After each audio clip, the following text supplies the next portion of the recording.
உலமாக்கல் சபையெல்லாம் கூடி ஜம்மியத் உலமான்னு வச்சுருக்கிறாங்க. இங்கே ஜமாத் உலமா மாதிரி இவங்கெல்லாம் கூடி ஜம்மியத் உலமாவுடைய மன்ஹஜ்னா எங்களுடைய கொள்கை கோட்பாடு என்று சொல்லி ஒன்றை வெளியிட்டிருக்கிறாங்க. அது என்ன போட்டிருக்கிறாங்கன்னா மன்ஹஜ்னு சொல்லி சில கொள்கைகளை இன்னென்ன கொள்கைகளை நாங்கள் என்ன செய்வோம் கடைப்பிடிப்போம், இதுதான் எங்களுடைய கொள்கைன்னு சொல்கிறாங்க. அது பிரச்சனை இல்லை. அவங்க கொள்கையும் அவங்க நம்ம கொள்கையும் மாற்ற மாதிரி தான் சொல்லியிருப்பாங்க. அது பிரச்சனை இல்லை. இதில் பிரச்சனை என்னென்னு கேட்டால் அவங்க என்னென்ன கொள்கை சொல்கிறாங்கங்கிறதுக்கு முன்னாடி அதில் வேறு சில விஷயங்கள் இப்போ சொல்ல வேண்டி இருக்கிறது.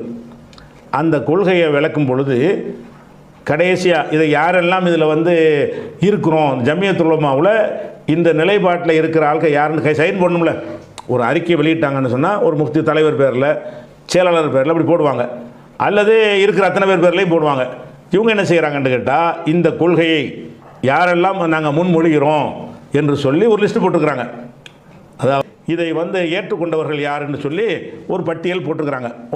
யார் வருதுன்னு கேட்டால் அஷேகே ILM ஹாசிம் சூரி கௌரவ தலைவர். இவர் யாருன்னு கேட்டால் மதீனாவில் படித்தவர்.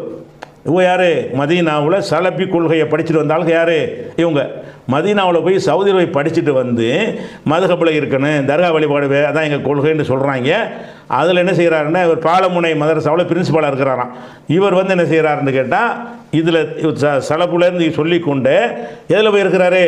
இந்த உலமாக்கள் லிஸ்ட்டில் அவர் தானும் ஒரு ஆள் சரி செய்கிறாரு. 8ஆம் நம்பரில் அவர் பேர் வருது. 8ஆம் நம்பரில் 9ஆம் நம்பரில் அந்த லிஸ்ட்டில் மொத்தம் 60 பேருக்கு மேலே போட்டிருக்கிறாங்க.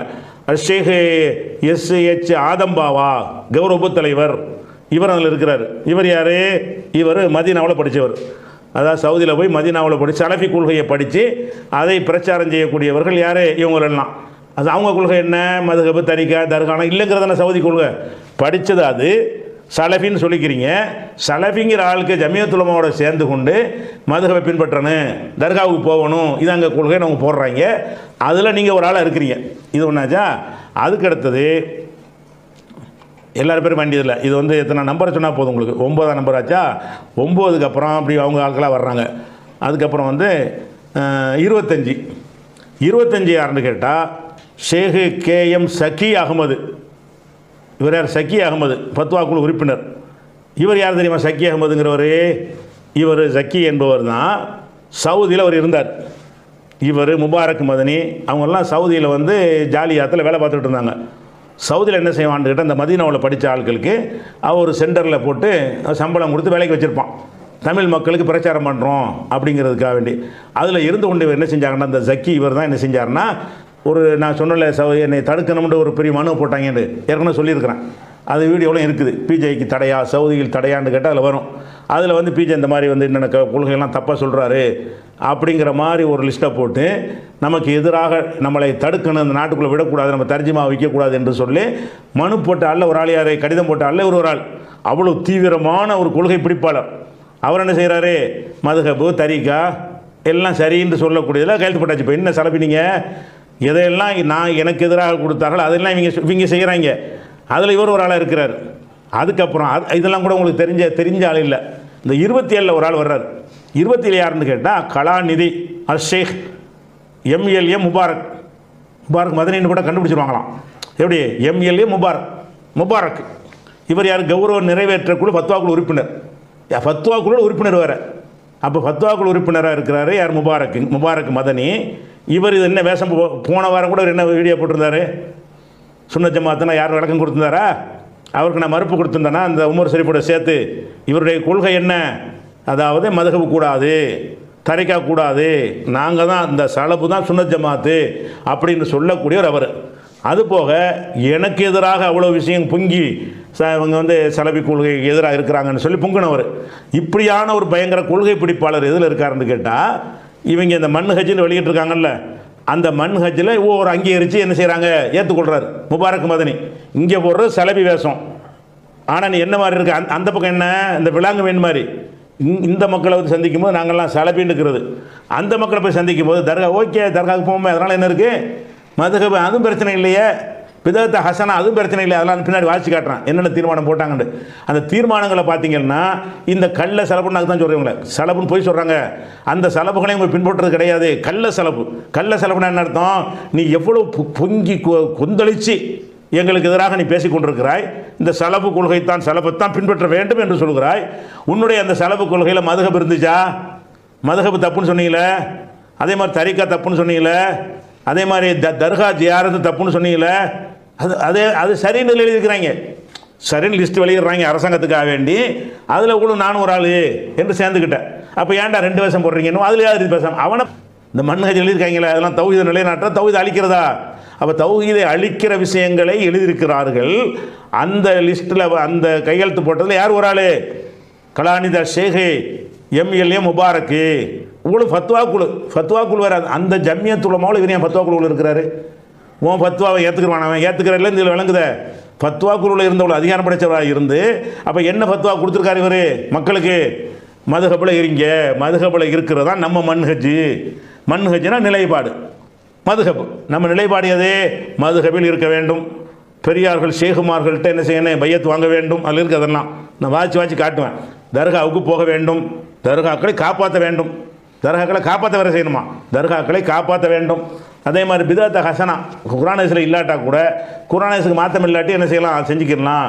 நல்ல பிதத்து அப்படிங்கிறதெல்லாம் அந்த மன்ஹஜில் வருது. இதுதான் உங்கள் கொள்கையா? இது வரைக்கும் சொல்லிட்டு இருந்த கொள்கையா இது? என்னது இப்போ அதில் ஓப்பனாக மாறிட்டேன்னு சொல்லிட்டு போங்க. நீங்கள் எதை வச்சு நினைக்கிறீங்க? இவங்கெல்லாம் தௌஹீது ஷிர்க்கை ஒழிக்கிறவங்க நினச்சி தானே சொல்கிறீங்க? கிடையவே கிடையாது. சும்மா கொடுக்குற காசுக்காக மதினாவில் படிச்சுக்கா பேசுகிறாங்களே தவிர இவங்க எந்த நேரத்தில் எப்படி சேர்ந்தால் ஆதாயம் இருக்குமோ இல்லை சேர்ந்து கொள்வார்கள். இப்போ இந்த உலமா சமயத்து உலமாவில் அந்தஸ்து தரோம், வாங்க அரசாங்கத்துக்கு ஒரு இது மாதிரி கொடுக்க போகிறோம், நம்ம பேர் இருந்துக்கிட்டோம், நம்மளுக்கு ஒரு மரியாதை இருக்குது, அதுதான் இவர்களுக்கு இருந்துச்சே தவிர அப்போ இந்த கலாநிதி ஷேக் எம்எல்ஏ முபாரக் மதனிங்கிறவருக்கு இந்த வேலை எதுக்கு உனக்கு? இது ஒரு விஷயமாச்சா? இவர் 27ஆம் நம்பர் இந்த லிஸ்ட்டில் 27வது ஆளாக இவர் வர்றார். அடுத்ததாக 41 ஒருத்தர் வர்றாரு, முக்கியமான ஒரு ஆள். ஷேக் SHM இஸ்மாயில். சலபின் போட மாட்டாங்க. இஸ்மாயில் சலபின்னா தெரிஞ்சு வரும்ல. இஸ்மாயில் சலபி யார்? SHM இஸ்மாயில் அப்படிங்கிற ஒரு கௌரவ ஃபத்வாக்குழு உறுப்பினர். அந்த ஜம்மியத்துக்கு யார் இவர்? கௌரவ ஃபத்வாக்குழு உறுப்பினர். அழகாக சொல்ல சொல்லிட்டாங்க, என்ன அனைவருமே இந்த மதனி சலபிங்க பேர் வந்து எடுத்துருங்க, போடும்போது தெரியக்கூடாதான். அதை கூட ஓப்பனாக இஸ்மாயில் சலபி தானே இப்போ தான் சொல்லிட்டு இருக்கிறேன். கூட்டங்கள் நோட்டீஸ் அதுலாம் இஸ்மாயில் சலபி. ஜம்மியத்து உலமாவில் மட்டும் வேறு இஸ்மாயில மாறிடுமா? அப்போ HS இவற்றெல்லாம் ஃபோன் பண்ணி கேட்டுருக்குறாங்க. ஃபோன் ஆடியோவும் இருக்கிறது. அது நீங்கள் தான், நான் தான் அதில் இருக்கிறேன். அப்படி இருக்கலாமா? அது இல்லை, உடன்பாடு இல்லாத விஷயங்கள் அதில் இருக்கிறது. அப்போ ஏன் நீங்கள் அதில் இருக்கிறீங்க? அது நம்ம ஒரு ஒற்றுமைக்காக இருக்கிறோம் அப்படி முளப்புறாங்க. அதெல்லாம் ஆடியோ வச்சுருக்கிறோம், இல்லைன்னு மறுக்க இயலாது. அப்போ அவங்களுக்கு தெரிஞ்சுதான், எனக்கு தெரியாமல் போட்டாங்கன்னு சொல்ல இயலாது. அப்போ இந்த இஸ்மாயில் சலபி மூச்சை முக்கிட்டு என்னெல்லாம் பேசினாரு? அல்லாஹ்வுடைய சிபத்தில் தாய் இறங்குறான் என்பதை மறுக்கிறார்கள். இறங்குறான்னு தான் அர்த்தம் செய்யணும். அப்படிலாம் கத்துனிய இந்த மன்ஹஜில் அப்படியே இறங்குறான்னு அர்த்தம் செய்ய வேணான்னு சொல்லியிருக்கிறாங்க. வியாக்கியானம் கொடுக்கலாங்கிறாங்க. அல்லாஹ்வுடைய சிபத்தில் என்ன செய்யலாம்? அல்லாஹ் வருவான்னு கிடையாது, அது வேறு அர்த்தம் நம்ம கொடுத்துக்கலாம். அல்லாஹ்வுடைய கையின்னு அல்லாஹ்வுடைய வல்லமைன்னு அர்த்தம் கொடுத்துக்கலான்னு சொல்கிறாங்க. அதுக்கு அதான் உன் சலபி கொள்கைன்ற உன் சலபி கொள்கையை மரணாடி கொடுக்குற மாதிரி இந்த மன்ஹஜில் இருக்கிறது. அதில் 41ஆவது நீ இருக்கிற. 41ஆவது யார்? இஸ்மாயில் சலபி இருக்கிறாரு. நீ என்ன பத்திரிகையில் என்ன எழுதிட்டு இருக்கிற? வார கிளாஸில் என்ன நடத்துகிற? அந்த உன் மக்களை வைத்துக்கொண்டு இந்த மாதிரி அரசாங்கத்துக்கு போகும்போது என்ன வேஷம் போடுற? ஜம்மியத்துல் உலமாவுக்கு உனக்கு என்ன உறவு? அவங்களோட நீ சேர வேண்டிய அவசியம் என்ன? அவங்க மதுஹப் ஆட்களாக இருக்கிறாங்க, அவங்க தரிக்கா முரீதெல்லாம் ஆதரிக்கிறவங்களாக இருக்கிறாங்க. அவங்க எல்லாரும் சேர்ந்து ஒன்று இருக்கும்போது நீ குறைஞ்சபட்சம் என்ன செஞ்சுருக்கணும்? இதில் எங்களுக்கு உடன்பாடான விஷயங்கள்லாம் இல்லாது இருக்குது, அதை கழிச்சுங்க, அப்போ தான் நாங்கள் போடுவோம். இதெல்லாம் 2 பேரும் உடன்படுறோமோ அதை மட்டும் போடுங்க அப்படின்னு சொல்லியிருக்கணும். அப்படி அங்கே சொல்ல மாட்டேங்கிற, கொந்தளிக்க மாட்டேங்கிற. இப்போ சலபிகள்லாம் வேஷம் தானே இல்லாமல் நீ இவ்வளோ நாளாக பேசுகிறேன். அப்படி புசுன்னு போச்ச பையில் இவரை கூட்டு கொண்டாந்து சலபிகள் நம்மளை திட்ட கூட்டு வர்றாங்களே, என்ன செய்கிறது? தௌஹீது போர்வாள் மாதிரி நீங்கள் என்ன செய்கிறீங்க? இங்கே சித்தரிக்கிறீங்க. தர்காவை காப்பாற்றணும்னு அந்த குழுவில் இருக்கிறார். தர்காவை காப்பாற்றணுமா? மதுஹப் வழிகேடுன்னு சொல்லக்கூடாதான், வழிகேடுன்னு சொல்லுவது தான் வழிகேடு எழுதியிருக்காங்க. மதுஹப் வழிகேடு என்று சொல்வது வழிகேடு அப்படின்லாம் அந்த தீர்மானத்தில் வருது. மதுஹப் வழிகேடுன்னு சொல்வது வழிகேடு என்று நீ சேர்ந்து இப்போ சொல்கிறிய. இப்போ அப்போ மதுஹப் வழிகேடு இல்லைங்கிறிய. ஜாரம்டா தர்கா ஜாரங்களை காப்பாற்றணும்னு எழுதியிருக்கிறானே, நீ சேர்ந்து எழுதியிருக்கிறிய. அப்போ இவங்க என்ன நாரி போதா? இதெல்லாம் ஏமாத்துற பேச்சை தொழிலாக்கிறது. அங்கே போனால் அதுக்கு தகுந்த மாதிரி பேசுகிறது.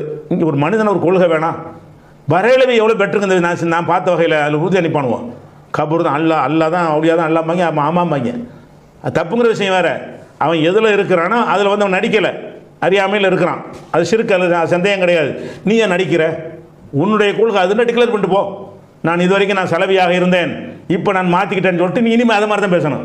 இதில் போட்டு என்ன செய்வாங்க, அடுத்த வாரம் வந்துக்கிட்டு மதுஹபை பின்பற்றக்கூடாதுன்னு பேசுவாங்க. இதில் கையெழுத்து போட்டு மதுஹபை வேணும்னு பேசிட்டாங்கல்ல. அடுத்த வாரம் என்ன செய்வாங்கன்னா, ஊருக்குள்ளே அவங்க மறுக்கிறதுல வாராந்திர கிளாஸ் நடத்தும் பொழுது மதுஹபு கூடாது இஸ்லாத்தில், தர்காவுக்குலாம் போகக்கூடாதுன்னு பேசுவாங்க. தர்காவுக்கு போகக்கூடாது அங்கே பேசிட்டு இதுதான் எங்கள் மன்ஹஜ்னு வெளியிட்டு மக்கள்கிட்ட வெளியிட்டு எதை நாங்கள் ஏற்றுக்கிறது? இப்போ அப்போ இதிலே மாறிட்டான்னா அது ஒரு பஞ்சாயத்து இல்லை, மாற மாட்டாங்க. அந்த மாதிரி மக்கள்கிட்டையும் உங்கள் ஆள் தான் காட்டிக்கிறது, இந்த மாதிரி மக்கள்கிட்ட உங்கள் ஆளுங்கிறது. சுன்ன ஜமாத்துக்காரன் பெரிய விருந்தெல்லாம் கொடுப்பான்னு சொன்னால் இஸ்மாயில் சார் நம்ம ஆளுங்க ஃபத்வாக்குள்ளே இருக்காருங்க, நம்ம மன்ஹஜை ஏற்றுக்கிட்ட வரணும், உங்களுக்கு வரவேற்பு கிடைக்கும். அப்போ அங்கிட்ட உள்ள பணக்காரன் அங்கே உள்ள ஆதரவுக்காக வேண்டி அங்கிட்டு போய் சேர்ந்துக்கிறது. இங்கிட்டு பார்க்க தான் நாங்கள் மதுஹபை தரிக்க எதிர்க்கிறோம். அப்போ இதில் இவர் ஒரு ஆள் இருக்காரா, இதெல்லாம் பாருங்கள் எப்படிப்பட்ட ஆளுக்குன்னு பாருங்கள். 41 அதுக்கடுத்து இவ்வளோதான். இதில் ஜமாத் இஸ்லாமிய ஆட்கள் அவங்கள ஒன்றும் சொல்லலை, அவங்க பல மாறி இருப்பாங்க. நம்ம கேட்பெல்லாம் என்னென்னா மதனிகள் இருக்கிறாங்க, அதில் அவங்களுக்கு இது தேவையான கேள்வி. ரெண்டாவது கேள்வி என்னென்னு கேட்டால், இந்த 2 பேர் தான் முக்கியமாக, இந்த 2 பேர் தான் உண்ணி பேசுவார்கள். எப்படி முபாரக் மதனியும் சரி இஸ்மாயில் சலஃபியும் சரி என்னமோ அந்த சலஃபு கொள்கைன்னு என்ன அர்த்தம், அந்த முன்னோர்கள் அப்படி பின்பற்ற வேண்டும், மதுஹப்லாம் கூடாது, தரிகாவெலாம் கூடாது, தர்காவெலாம் கூடாது, அல்லாஹ்வுடைய சிபத்துகளுக்கு வியாக்கியானம்லாம் கொடுக்கக்கூடாது, கையின்டா கையின் தான் அர்த்தம் செய்யணும், இப்படியெல்லாம் நாங்கள் பிடிவாதமாக இருந்த சலஃபில் இருக்கோம்னு சொன்ன இந்த 2 வேறு நினைச்சிட்டாங்க, நயவஞ்சகர்னு காட்டிட்டாங்களா. இதுக்கு பிறகு நயவஞ்சகத்தனம் எல்லாத்தையும் நான் எடுத்துக்கல, நம்ம எது நமக்கு மாற்றமாக இருக்கோ அதை மட்டும் எடுத்துருக்கிறேன். அதாவது அல்லாஹ்வின் சிவத்துக்கு தாவில், அல்லாஹ்வுடைய பண்புகளை மறுப்பது, அப்பண்புகளுக்கு உருவம் கற்பிப்பது தவறான கொள்கையாகும். அல்லாஹ்வுடைய கையின்னு சொல்ல தவறான கொள்கையாகும். மாறாக அவற்றுக்கு விளக்கம் அளிக்கும் போது எமது அஹ்லுஸ் சுன்னத் வல் ஜமாத்தைச் சேர்ந்த இமாம்கள் கையாண்டுள்ள தஅவீல் வழிமுறைகளை கையாளுதல், இதுவே அஹ்லுஸ் சுன்னா சலபு சாலிஹீன் அஷாரியாக்களின் மாத்ரிதியாக்களின் நிலைப்பாடாகும். அதாவது தஃவீல் இதுக்கு விளக்கம் கொடுக்குறாங்க, அவற்றுக்கு வலிந்து விளக்குவரை வழங்காது அவற்றுக்கான அர்த்தத்தை அல்லாஹ்விடத்தில் ஒப்படைத்தல், தஅவீல் அவற்றுக்கு பொருத்தமான விளக்குரை செய்தல் அப்படின்னு கொடுத்துட்டாங்க. இதில் மொத்தமாக என்ன சொல்ல வர்றாங்கன்னு கேட்டால், அல்லாஹ்வை பற்றி அல்லாஹ்வுடைய முகம்னு வருது, அந்த முகம் என்பதற்கு எங்களுக்கு அர்த்தம் தெரியாது என்று நீ சொல்லலாம். அல்லது முகம்னு மட்டும் சொல்லக்கூடாது, ஒன்று 2 விதமாக தான் அந்த சிவத்துக்கு அர்த்தம் செய்யணுமா. என்னது, அல்லாஹ்வுடைய முகம்னா முகம்தான், அப்படி அர்த்தம் செய்யக்கூடாது, உருவம் கொடுத்துடக்கூடாது. வேறு எப்படி செய்யணும், அல்லாஹ்வுடைய முகம் என்றால் எங்களுக்கு விளங்கலன்னு சொல்லு, முகம்னு சொல்கிறான் எங்களுக்கு விளங்கலன்னு சொல்லு. அல்லது முகம் என்றால் கவனம், அல்லாஹ்வுடைய ஈர்ப்பு, அல்லாஹ்வுடைய பிரியம், அப்படி அர்த்தம் செய்யி. அல்லாஹ்வுடைய கையின்னா எங்களுக்கு இது புரியலைன்னு சொல்லிட்டு போ. அல்லது அல்லாஹ்வுடைய கையினா அல்லாஹ்வுடைய வல்லமைன்னு சொல்லு, கையின்னு சொல்லிடாத. பாயிண்ட் வழங்குதா? இதில் தான் நம்மளை எதிர்க்க ஆரம்பித்தாங்க. அல்லாஹ் இறங்குறான்ல, முதல் வானத்துக்கு இறங்குறான்னு சொன்னால் இறங்குறான்னு தான் அர்த்தம் செய்யணும். அந்த ஹதீஸில் நான் அந்த அர்த்தம் வரலன்னு நம்ம சொல்லியிருந்தோம். ஒவ்வொரு நாளும் இறங்குறாண்டு வருதுல, ஒவ்வொரு இரவும் எல்லாம் முதல் வானத்துக்கு இறங்குறாண்டு, அந்த விஷயத்திற்கு நம்ம மாற்று கருத்து சொன்னோம்ல.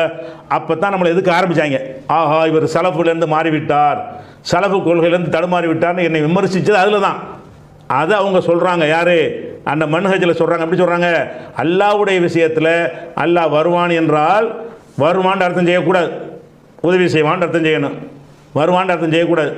ஜா ரப்புக்கு ஒல் மலக்கு சப்பன் சப்பா, மலக்குகள் அணிவகுக்க உமது இறைவன் வருவான் அப்படின்னு இருக்கும், அந்த அர்த்தம் செய்யக்கூடாது. ஒரு வியாக்கியானம் தான் கொடுத்துக்கணும், அல்லது எங்களுக்கு அர்த்தம் தெரியலன்னு சொல்லணும். ஆனால் அந்த சலஃபுடைய கொள்கைங்கிறாங்களே, அந்த கொள்கை என்ன, கையின்னா கை தான், முகம்டா முகம்தான்.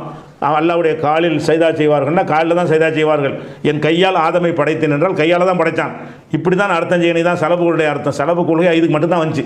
சலஃபுங்கிற டாபிக் எதுக்கு தான் வந்துச்சு, அல்லாஹ்வை பற்றி புரிந்து கொள்கிற விஷயத்தில் சலஃபுகள் அப்படி புரிந்து கொண்டார்கள் முன்னோர்கள், பின்னாடி வந்தவங்க வியாக்கியானம் கொடுத்தாங்க என்ற அடிப்படையில் தான் அவங்களுக்கு இந்த சலஃபுங்கிற பேர் கூட வந்துச்சு. அப்போ எந்த விஷயத்திற்காக வேண்டி சலஃபுகள் என்ற ஒரு பேர் வந்துச்சோ, எந்த விஷயத்திற்கு வருந்து கட்டு பேசினார்களோ அது தப்பு. இதில் அது தப்பு. நீ என்ன செய்யணும், அல்லாஹ்வுடைய முகம் என்றால் முகம்னு சொல்லக்கூடாது, உருவம் வந்துடுறது. சொல்லாமல் வேறு என்ன செய்யணும், அல்லாஹ்வுடைய கவனம்னு சொல்லுங்கள், அல்லாஹ்வுடைய கருணைன்னு சொல்லுங்கள், முகம்னு செய்யக்கூடாது. அல்லாஹ்வுடைய கையின்னா அவனுடைய வல்லமைன்னு அர்த்தம் செய்யுங்க. கையின் அர்த்தம் செஞ்சீங்கன்னா உருவம் வந்துடும். இது அஷரியா கொள்கை. அஷரியா கொள்கைங்கிற அதான் கொள்கை. மாத்ருதியா கொள்கை, அஷரியானா இந்த ஷாஃபிகள், மாத்ருதியானா ஹனஃபிகள். அப்போ ஹனஃபி கொள்கை ஷாஃபி கொள்கை இதுதான் அப்படின்ட்டு அதில் எழுதியிருக்கிறாங்க. அதில் முபாரக் மதனி இருக்கிறார். அப்போ உன் கொள்கை எது, உன் கொள்கை என்ன? அப்போ இவ்வளோ நாளைக்கு அல்லாஹ் இறங்குறாங்கிற அம்புட்டு தண்ணி குடிச்சிட்டு பேசிக்கிட்டு இருந்தீங்களா, அப்போ என்னாச்சு எல்லாமே டோட்டல் அவங்கள அடிப்படையை தகர்க்கிற ஒரு விஷயம் எழுதப்பட்டிருக்குங்க. எழுதப்பட்டு நீங்கள் எப்படி அதில் இருக்கிறேன்னு கேட்டால் அதில் கொஞ்சம் அந்த குழு நாங்கள் இருக்கிறோம், சில உடன்பாடு இல்லாததும் எங்களுக்கு இருக்கிறதுன்னு சொன்னால் இதான் பதிலா? அந்த குழுவில் அவங்கெல்லாம் இருக்கிறாங்க, அதில் சந்தேகம். சுன்னாவும் பிதாவும் தலைப்பு 13வது பாயிண்ட், அதை படிக்கிறேன். நபி முகமது ஸல்லல்லாஹு அலைஹி வஸல்லம் அவர்களின் உறுதி செய்யப்பட்ட சொல் செயல் அங்கீகாரம் என்பன சுன்னத்தாகும். இது கரெக்ட், மாற்றுகிறது இல்லை. சுன்னத்தை பின்பற்றுவது நன்மையான காரியமாகும், இதுவும் பஞ்சாயத்தில். அப்புறம் ஆரம்பிக்கிறாங்க, நபி ஸல்லல்லாஹு அலைஹி வஸல்லம் அவர்களின் காலத்தில் இல்லாத மார்க்கத்தில் புதிதாக உருவாக்கப்பட்ட விடயம் பிதஅத் எனப்படும். அது ஷரியத்திற்கு முரண் இல்லாது இருப்பின் வரவேற்கத்தக்க பிதஅத் ஆகும். பிதஅத்து ஆனால் ஷரியத்துக்கு முரண் இல்லாது இருப்பின் என்னது? வரவேற்கத்தக்க பிதஅத் ஆகும். நபி அவர்கள் சுன்னாவுக்கு அல்லது சஹாபிகளின் கூற்றுக்கு அல்லது இஜ்மாவுக்கு முரண்படக்கூடியதாக அமையுமாயின் அது வழிகேட்டுக்குரிய பிதஅத் ஆகும். இதுவே பிதஅத் தொடர்பான சங்கையான இமாம்களின் நிலைப்பாடாகும்.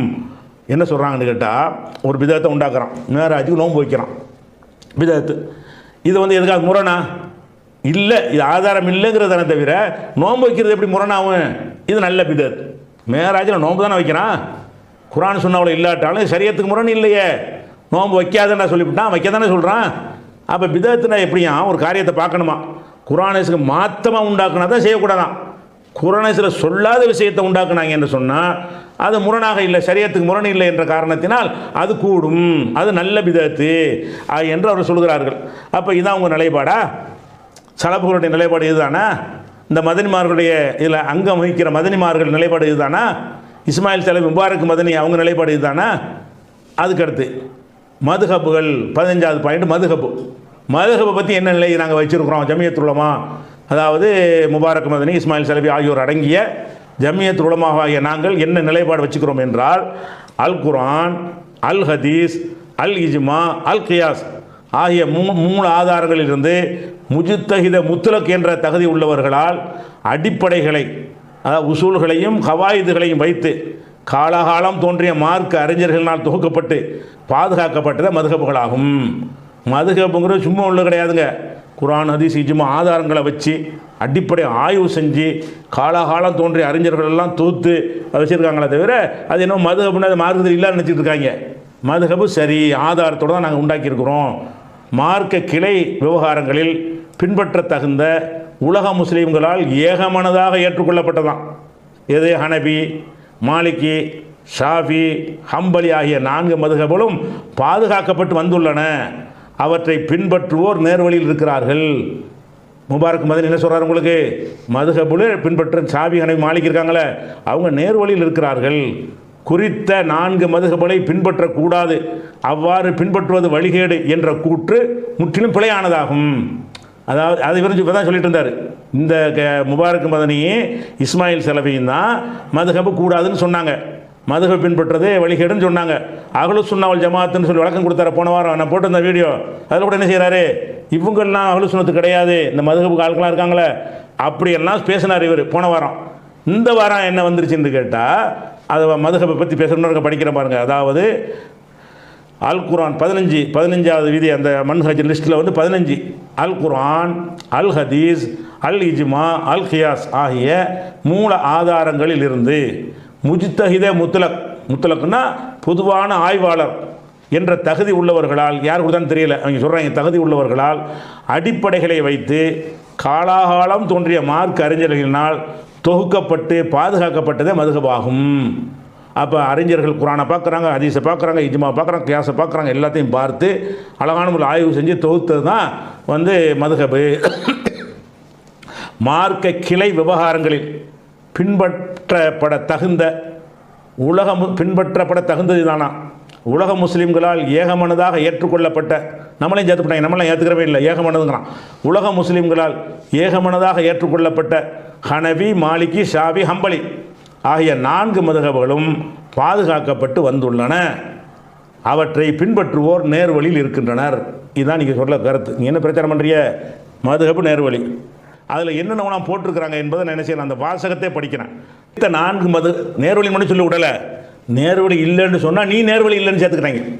மதுஹபு தான், மதுஹபை பின்பற்றுவது நேர்வழின்னு சொல்கிறீங்கல்ல, இதான முபாரக் மதனி கொள்கை, இதான இஸ்மாயில் சலஃபி கொள்கை.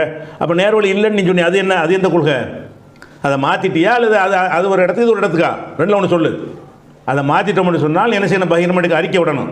இந்த மாதிரி மன்ஹஜில் போட்டிருக்கிறோம், இதை வச்சு நிறைய கேள்வி கேட்குறாங்க, நாங்கள் இந்த நிலையில் திருந்திட்டோம், இப்போ வந்து சலப்பு கொள்கையெல்லாம் கிடையாது, நாங்கள் மதுஹப் சரின்னு சொல்லுகிறோம், நாங்கள் இந்தியாவில் இலங்கையில் ஷாபி மதுஹப் இருக்குது, ஷாபி ஆகிட்டோம் அப்படின்னு சொன்னால் ஓகே, அப்படின்னு சொல்லலை நீங்கள். அப்போ உங்கள் கொள்கை என்ன? அப்போ குறித்த 4 மதுஹப்களை பின்பற்றக்கூடாது, அவ்வாறு பின்பற்றுவது வழிகேடு என்ற கூற்று போன வாரம் தான் சொல்லியிருந்தார். மதுஹபை பின்பற்ற வழிகேடுன்னு சொல்லி அந்த கூற்று முற்றிலும் பிழையானதாகும். மதுஹப்களை புறக்கணித்து அல் குர்ஆன் அல் ஹதீஸுக்கு தன்னிச்சையாக விளக்கம் அளிப்பது வழிகேட்டின்பால் இட்டு செல்லும். நீங்கள் குர்ஆன் எடுத்துலாம் பேசக்கூடாது, குர்ஆன் இதெல்லாம் பேசக்கூடாது. மதுஹபில் என்ன குர்ஆனில் இருக்குன்னு சொல்கிறாங்களோ அதான் நீங்கள் பேசணும். மதுஹபில் புறக்கணித்து விட்டு குர்ஆன் ஹதீஸ் நீங்கள் பேசுவது வழிகேடு. குர்ஆன் ஹதீஸ் என்ன பேசுறது வழிகேடுங்கிறாங்க. தப்லீகில் சொல்லுவாங்கல்ல, தப்லீக் பயான் அப்படி தானே இருக்கு. அல்லாஹ் சொன்னார், ரசூல் சொன்னான்னு சொல்லுவாங்க. குர்ஆனில் உள்ள சொன்னால் கூட எல்லா போன அல்லாஹ்வுக்கு என்று அல்லாஹ் சொல்லி இருப்பதாக பெரியார்கள் சொல்ல கேட்டிருக்கிறோம். வாங்க, குர்ஆனில் இருந்து சொல்ல மாட்டாங்க.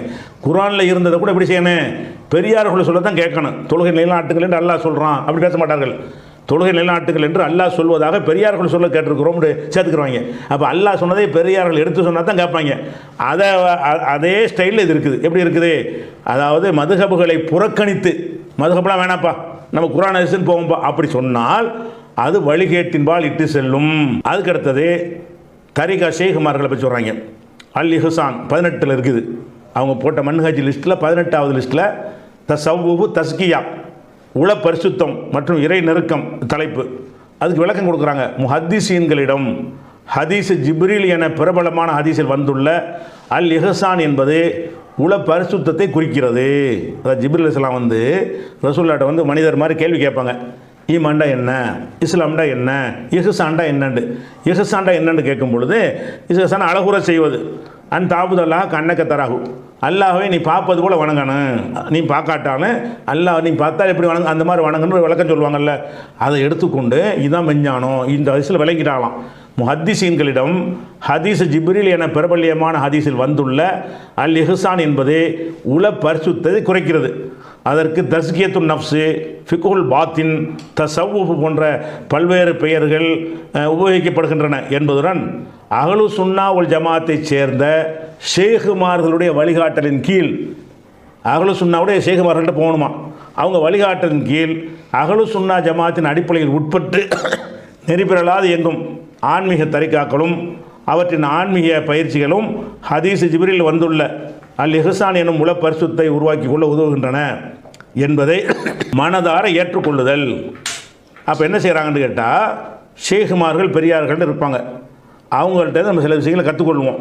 அவங்கள்ட்ட தரிக்கா திக்ரு ஆகும்லாம் கத்துறாங்கல்ல. குறிப்பாக அந்த இலங்கையில் என்ன ஜாஸ்தியாக இருக்குது, அல்லாஹ் திக்ரு அகுவாங்கல்ல, அகுன்னு டான்ஸ்லாம் ஆடுவாங்கல்ல, அதெல்லாம் உட்பட்டது ஷேகுமார்களுடைய. இதெல்லாம் இருக்குது தான், இதை ஒத்துக்கொள்வது தான் நம்ம பரிசுத்த அடைய முடியும் என்று தரிக்காவை ஆதரிக்கிறாங்க. அப்போ இலங்கையில் இந்த ஜமியத்துல் உலமா ஷாதிலியா காதிரியாங்கிறது இருக்க அதை ஆதரிக்கிறாங்க. இந்த ரவுப்பு முர்த்தது இருக்கான்ல எல்லாம் அல்லாதான் அவனை ஆதரிக்க மாட்டேங்கிறாங்க. அந்த இது சரியில்லை, இந்த இது சரிங்கிறாங்க. அதை தான் மென்மையாக குறிப்பிடுறாங்க. அப்போ இவங்க என்ன செய்கிறாங்கன்னு கேட்டால், தரீக்கா என்ற அடிப்படையில் செயல்படுவது சரிங்கிறாங்க. ஷேகுமார்கள் வந்து அவங்க வழிகாட்டலில் அவங்க உள்ளம் பக்குவம் பெற்றவர்களாம், அவங்க வழிகாட்டலில் இயங்கணுங்கிறாங்க. அப்படி ஒன்று இருக்க முடியுமா? ஒரு மனுஷன் வந்து இவன் தான் நேர்வழி பெற்றவன், இவன் பக்குவம் பெற்றவன் யாரை பற்றியா சொல்ல முடியுமா? ஒரு மனிதன் வந்து இன்னொரு மனிதனுக்கு வந்து பக்குவப்படுத்திட முடியுமா? நபிகள் நாயகத்துக்கு அந்த அந்தஸ்தெல்லாம் கொடுக்கல. அவங்க சொன்னே எத்தனை பேர் கேட்கல. அப்படி இருக்கும்போது என்ன செய்கிறாங்க, இந்த ஷேகுமார்களுடைய கைடில் கண்காணிப்பில் நம்ம இயங்கணும், ஆனால் அஹ்லு சுன்னத்து ஷேகாக இருக்கணும் அப்படின்னு சொல்லி தரீக்காவை ஆதரிச்சிட்டாங்க. இப்போ உங்கள் நிலைப்பாடு என்ன? இந்த முபாரக் மதனுடைய கொள்கை வந்து ஷாதிலியா தரீக்கா கூடுங்கிறியா, காதிரியா தரீக்கா கூடாதுங்கிறியா? இவன் கூடுன்னு சொல்கிறாங்க. அதான் அஹ்லு சுன்னா தரிக்கான்னு வச்சுருக்கிறீங்க. அப்போ இந்த ஷாதிலியா காதிரியா தரிக்கா என்பது வந்து தரிக்கான என்ன தான், அல்லாஹ் ரசூலுன்னு சொன்ன மாதிரி திக்ரு செய்யாமல் வழிபடாமல் பெரியார்களாக கண்டுபிடிச்சி திக்ரை சொல்லி தருவாங்க. அல்லாவுடைய பேரை கொண்டு திக்ரு செய்ய மாட்டாங்க. வாயில் வந்தாலும் என்ன செய்வாங்க, ஹக்கு ஹக்குன்னு சொல்லுவாங்க. இந்த வாயில் வந்தாலும் திக்ருன்னு சொல்லி தருவாங்க. அதையெல்லாம் நீங்கள் செய்யணும் அப்படிங்கிறது தான் தரிக்கா. அந்த தரிக்காவில் அம்புட்டுமே ஃப்ராடு பித்திராட்டம் பொய்ன்னு நம்ம சொல்லிட்டு இருக்கிறோம். நீங்களும் சேர்ந்து தான் சொல்லிட்டு இருக்கிறீங்க. உங்கள் அழைப்பின் பேரில் நானே இலங்கைக்கு வரும்போது இதெல்லாம் தப்புன்னு பேசியும் இருக்கிறேன்.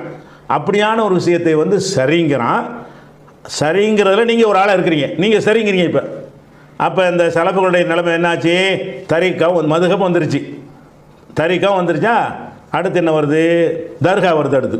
அடிப்படையான சலப்பு கொள்கை, முதல் கொள்கை சலப்பு கொள்கைங்கிறது என்னது, இறைவனுடைய விஷயத்தில் வியாக்கியானம் செய்யக்கூடாது முதல் கொள்கை, அதுக்கு மௌத்து ஆகிட்டாங்க. அடுத்த கொள்கை மதுஹபு கூடாதுங்கிறது சலப்புகளுடைய கொள்கை, மதுஹபு வேணுங்கிறது இவங்களுடைய கொள்கை. தரிக்கா இல்லைங்கிறது சலப்பு கொள்கை, தரிக்கா இருக்குங்கிறது இவங்க சுன்னத் ஜமாத் தரிக்கா இருக்குங்கிறது கொள்கை. அதுக்கடுத்து தர்கா கட்டக்கூடாது என்பது யார் கொள்கை, சலப்பு கொள்கை. இப்போ இவங்க கொள்கை என்ன, 19வது பாயிண்ட், ஜியாரத்துல் குபூர், அடக்கஸ்தலங்களை தரிசித்து தலைப்பு கொடுத்துட்டாங்க. உள்ளே என்ன போடுறாங்கன்னு கேட்டால், அடக்கஸ்தலங்களை தரிசிப்பு சுன்னத்தாகும், இது ஓகே. அது மரணத்தையும் மறுமை வாழ்வை நினைவூட்டு, இதுவும் ஓகே. அதுக்கப்புறம் ஜியாரங்கள்லாம் தர்கா, ஜியாரம்ங்கிற வார்த்தை அங்கே எதுக்கு சொல்லுவாங்கன்னு கேட்டால் தர்காவுக்கு சொல்லுவாங்க. ஜியாரங்கள் எமது நல்லடியார்கள் அடக்கம் செய்யப்பட்ட இடங்களாகும். இது எதை வச்சு கண்டுபிடிச்ச நல்லடியார்னு, அடக்கி இருக்கிறவனா நல்லவனா? கட்ட மஸ்தாவுலியா நெட்ட மஸ்தாவுலியான்னா மரக்கட்டையெல்லாம் அடக்கி வச்சுருக்காங்கடா. கஞ்சா மஸ்தான், கஞ்சா குடிச்சிட்டு வந்துருந்தான், அவனை புதைச்சி கஞ்சா மஸ்தான் அவளியான்னு வச்சுருக்கிறாங்க. நீ என்ன செய்கிற? அதெல்லாம் ஜியாரங்கள் என்பது எமது நல்லடியார்கள் அடக்கம் செய்யப்பட்ட இடங்களாகும். அதே மாதிரி சாவல் மீது நாகூரில் இருக்கார்ல, அவர் அங்கே ஒரு அடக்கமாக இருக்கார், இங்கே அடக்கம் பண்ணவர் அங்கே ஒரு கபர் வச்சுருக்கிறாங்க, அவர் 2 இடத்துல கபர் இருக்குது, இதெல்லாம் நல்லடியாக அடங்கி இருக்கிற இடம்ங்கிறாங்க. அப்போ ஜியாரங்கள் இது அவங்க சொல்லலை, இதை இஸ்மாயில் செல்வி சொல்கிறார், அப்படி தான் அர்த்தம். அதில் ஒரு ஆள் அவர் இருக்கார்ல, முபாரக் மதனி சொல்கிறாரு, ஜியாரங்கள் அதாவது தர்காக்கள் எமது நல்லடியார்கள் அடக்கம் செய்யப்பட்ட இடங்களாகும், இவற்றை பாதுகாப்பது எமது பொறுப்பாகும். அந்த காலத்தில் முதல்ல தௌஹீத் எழுச்சி வந்துச்சுல இலங்கையில், தர்வேஸ் ஆஜியார் அவர் காலத்தில் என்ன செய்கிறாங்க, இந்த தர்காவுக்கு எதிரான பிரச்சாரத்தை பண்ணுறாங்க, அடி உதவிட்டுலாம் வாங்குறாங்க. அவர் போய் எத்தனை தர்காக்கள் உடைச்சிருக்காரு, யார், தர்வேஸ் ஆஜியார். அப்படியான ஒரு பேசிக்கில் உடைக்க சொல்லலை, நீங்கள் பாதுகாக்கணுங்கிறீங்க. அழிஞ்சு போன சிதலமடைய விடக்கூடாது, பெயிண்ட் அடிக்கணும், எல்லாம் அந்த அர்த்தம் வந்துடுது. அப்போ ஜியாரங்கள் தர்காக்கள் எமது நல்லடியார்கள் அடக்கம் செய்யப்பட்ட இடங்களாகும். இப்போ தர்கா முதல்ல கூடுமா, முதல்ல கட்டலாமா, நல்லடியாரம் இருக்கட்டுமே. நபிமார்களுடைய அடக்கஸ்தலங்களையே வணக்கஸ்தலங்களை ஆக்கக்கூடாதுன்னு ரசூலுல்லாஹ் தடுத்திருக்கும் பொழுது, யாருன்னு தெரியாத ஆட்களுக்கெல்லாம் தர்கா கட்டி வச்சுக்கிறானே, இது கூடாதுன்னு உலகாலம் பிரச்சாரம் பண்ணிவிட்டு, அதெல்லாம் தர்காங்கிறது ஒரு கான்செப்ட் இருக்குங்கிற முதல்ல. அப்போ நல்லடியார்னு வச்சுக்கிடுவோம், நல்லடியார்னா கட்டணம் கட்டலாமா, தர்கா கட்டலாமா, நபிமார்கள் கட்டலாமா? அதெல்லாம் தப்புன்னு தான் இவ்வளோ நாளாக பேசிகிட்டு இருந்தீங்க. இப்போ என்ன பேசுகிறீங்க? ஜியாரங்கள் எமது நல்லடியார்கள் அடக்கம் செய்யப்பட்ட இடங்களாகும், தர்கா ஆதரிக்கிறாங்க. நல்லடியார்னு சொல்லிவிட்டாங்க, அல்லாவுக்கு தான் தெரியும் எவன் நல்லடியாருங்கிறது, மறுமையெல்லாம் தெரிய வருங்கிறது அடிப்படை கொள்கை, மறைவான ஞானம் சம்மந்தப்பட்ட விஷயம், அதுலேயும் கொண்டு விட்டாங்க. அடுத்து என்ன, இவற்றை பாதுகாப்பது எமது பொறுப்பாகும். தர்கா சிதலமுடைய அமைப்பையும் கட்டிச்சு அழகான உள்ள கட்டணம் கட்டி இடிஞ்சல் போட மாதிரி இருந்தால் என்ன செய்யணும், செலவுகள்லாம் வசூல் பண்ணி அதை பாதுகாக்கணும், அது நம்ம கடமை. அவ்வகையில் மார்க்க வழிகாட்டலுக்கு அமைய ஜியாரங்களுக்கு சென்று தர்காக்களுக்கு சென்று வருவது ஏனைய அடக்கஸ்தலங்களுக்கு சென்று வருவது போன்றது சுனத்தாகும். தர்காவுக்கு போகக்கூடாதுன்னு சொல்லக்கூடாது, மற்றது கபூருக்கு போகிற மாதிரி இதுக்கும் போகலாம் அப்படின்றலாம் சொல்லியாச்சு. நீங்கள் என்ன சொல்லிட்டு இருந்தீங்க இது வரைக்கும்? இதெல்லாம் இல்லைன்னு சொன்னீங்க. அதுக்கப்புறம் 22 வழி தவறிய சிந்தனைகள் அப்படின்னு தலைப்பு கொடுத்துருக்காங்க. அதில் ஒரு பாயிண்ட் ரிப்பீட் தான், அது மதுஹபுகளை புறக்கணிப்பதோடு அவற்றை பின்பற்றுவதை வழிகேடாக கருதுவது, இது வழிகேடு. வழிகேடான சிந்தனைகள் ஒரு தலைப்பு. எதெல்லாம் வழிகேடு என்று கேட்டால் நிறைய சொல்கிறாங்க. அதில் முக்கியமான விஷயம் என்ன, இவங்களை ஏற்றுக்கிற விஷயம், மதுஹபுகளை புறக்கணிப்பதோடு அவற்றை பின்பற்றுவதை வழிகேடாக கருதினால் அது வழிகேடு. அப்போ உன்னை வழிகேடுன்னு உன்னை நீ சொல்லிக்கிற, நீ இன்னும் அது பின்பற்றக்கூடாதுன்னு சொன்ன. அப்போ இந்த கருத்து பிரகாரம் இஸ்மாயில் தலபியும் முபாரக்கும் வழிகேடர்கள், என்ன அது கூடாது சொன்னால், அல்லது நாங்கள் வாபஸ் வாங்கிட்டேன்னு சொல்லு. நீ வாபஸ் வாங்கலைன்னு சொன்னால், மதுஹபை தான் பின்பற்றுவோன்னு சொன்னால் வழிகேடு ஆக மாட்டாய். நீ மதுஹபை பின்பற்றுவேன் என்று சொல்வாயானால், மதுஹபை பின்பற்ற மாட்டேன் என்று சொல்வாயானால், இந்த மன்ஹஜில் உள்ள பிரகாரம் அது வழிகேடு, நீனும் சேர்ந்து சொல்லியிருக்கிறாய், உனக்கு நீயே வழிகேடுப்பட்ட கொடுத்து கொண்டாய். அப்போ இந்த உலகத்துடைய ஒரு அற்பமான ஒரு ஆசைக்காக வேண்டி, புகழுக்காக வேண்டி, காசுக்காக வேண்டி நீ சரி நினைக்கிற கொள்கை, நான் என்ன சொல்கிறேன், நீ சரி நினைக்க உறுதியாக இருக்கணுமா இல்லையா?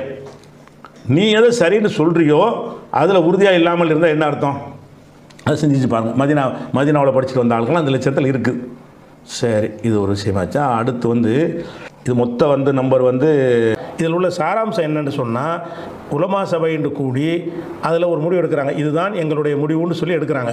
அதில் என்ன முடிவு எடுக்கிறாங்கன்னு கேட்டால், மதுஹப் அவசியம், மதுஹபை எதிர்ப்பது வழிகேடு, தரிகா அவசியம், தர்கா அவசியம் என்றெல்லாம் அதில் ஒரு தீர்மானங்கள் போடுறாங்க. அதை தீர்மானங்களை ஆதரித்து அது நாங்களும் உண்டுன்னு சொல்லி கையெழுத்து போட்ட 60 பேரில் இந்த முபாரக் மதனி இருந்தார், இஸ்மாயில் சலபி இருக்கிறார். இவங்க 2 பேரும் கையெழுத்து போட்டு பாரதூரமான விஷயம், ஷிர்கையெல்லாம் ஆதரித்து அவங்க கையெழுத்து போட்ட பிறகு நீங்கள் சின்னதை போட்டு பேசிகிட்டு இருக்கீங்க, காத்தாங்குடியில் சும்மா பண்ணது பேசிகிட்டு இருக்கிறீங்க. அப்போ அதை அன்றைக்கே கடுமையாக நம்ம கண்டிச்சு நினைஞ்சிருக்கிறோம். இந்த மாதிரி வெளியிட்டிருக்கிறாங்க. மன்ஹஜ்ன்றதுக்கு பேர் மன்ஹஜ், எங்களுடைய உலமா சபையுடைய மன்ஹஜ்னா மதுஹப்னு அர்த்தம், எங்களுடைய கொள்கை, எங்களுடைய பைலா என்று சொல்லி வெளியிடுகிறார்கள். அதில் இதெல்லாம் சொல்கிறாங்க, என்ன தரிகா, முரீது, ஷேக்கு, இது எல்லாத்தையும் கண்டிப்பாக அவசியம் அப்படிங்கிற மாதிரிலாம். அது படித்தாலே என்னது டோட்டலாக ஷிர்கான டோட்டல் விஷயமும் அதில் இருக்குது. அத்தனையும் ஆதரித்து போட்ட ஒன்றில் என்னஞ்சார் இவர் சைன் போட்டார். ஒரு இஸ்மாயில் செலஃபின்றார்ல, அவங்களும் சைன் போட்டாங்க. அது என்னென்ன எத்தனை நம்பரில் அவங்க இருந்துச்சு, என்னென்ன விதிகள்லாம் நான் படித்து காட்டுறேன் அந்த வீடியோவில். அந்த மாதிரி செய்கிற ஒரு ஆள் இன்றைக்கி போய்ட்டு குத்பா ஓதிட்டார். நீங்கள் என்ன அப்போ கண்டிச்சிருந்தா அதுக்கு பிறகு தௌஹீத் பேசுறதுக்கு நீங்கள் என்ன செஞ்சீங்க, அது தௌஹீத் தான் பேசுகிறா, நீங்கள் எடுத்துகிட்டு போனீங்க. அப்போ அதுக்கு பிறகாச்சும் நீ அதுக்கு ஒரு முடிவு சொல்லிட்டு தான் நீ என்ன செய்யணும், தௌஹீத் பிரச்சனை இல்லை நாங்கள் வரமாட்டோம்னு சொல்லலை யாருமே. அவர் ஏதோ அதுவும் அதை கையெழுத்து போட்டு கொடுத்துட்டு வந்துட்டார். அவர் இதே மாதிரி எல்லாத்தையும் பேசினார். அப்போ மதுஹப் கூடாதுன்னு அடுத்த வாரத்தும் பேசுவார். நீங்கள் மதுஹப் கூடும்னு கையெழுத்து போட்டது என்னங்க ஆச்சுன்னு யாரும் கேட்கல. ஏதாவது ஒரு நிலையில் இருங்கன்னு கேட்காத காரணத்தினால என்ன விளங்கிட்டாருன்னு கேட்டால், நம்ம தர்காவில் போய் கந்தூரி கொண்டாடினாலும் நம்ம கேட்க போகிறதில்ல, நம்ம அங்கே போனேன்னா எழுதி கொடுத்துட்டோம்ல, நம்ம மதுஹப் போனாலும் கேட்க போகிறதில்லைங்கிற நிலைக்கு அவர் ஆளாக்குனது யார்? மக்கள் விழிப்போடு இருந்த முதல்ல பயங்கரமான தவறான கொள்கைக்கு அவர் போகும் பொழுது சட்டையை பிடிச்சி நிப்பாட்டி இருக்கிறத விட்டுவிட்டு இன்றைக்கி சின்ன விஷயத்துக்கு என்ன செய்கிறீங்க, பேசுகிறீங்க என்பது தான் அதுக்குரிய பதில். அடுத்தது